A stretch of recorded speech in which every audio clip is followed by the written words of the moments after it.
How to use NordVPN for Warzone. Hello and welcome. In today's tutorial, we'll be exploring how to use NordVPN to enhance your Warzone experience. Using a VPN can help you access different servers, reduce lag, and maintain privacy while gaming. So let's dive right in. First, ensure you have NordVPN installed on your device. Open the app and log in with your credentials. If you don't have the app yet, download it from the NordVPN website. Once you're logged in, choose a server location for the best performance.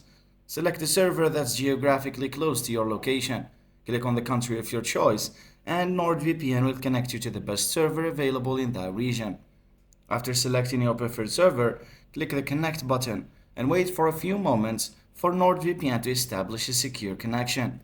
With NordVPN connected, open Call of Duty Warzone on your device. The game will now route through the VPN, potentially reducing lag and improving your overall gaming experience. Play a few matches to test the connection. If you experience any lag or high ping, try switching to a different server on NordVPN. Sometimes, servers closer to the game servers provide a better experience. And there you have it. By using NordVPN, you can enhance your Warzone gaming sessions with better performance and added privacy. If you found this tutorial helpful, don't forget to like and subscribe. Happy gaming! Thanks for watching.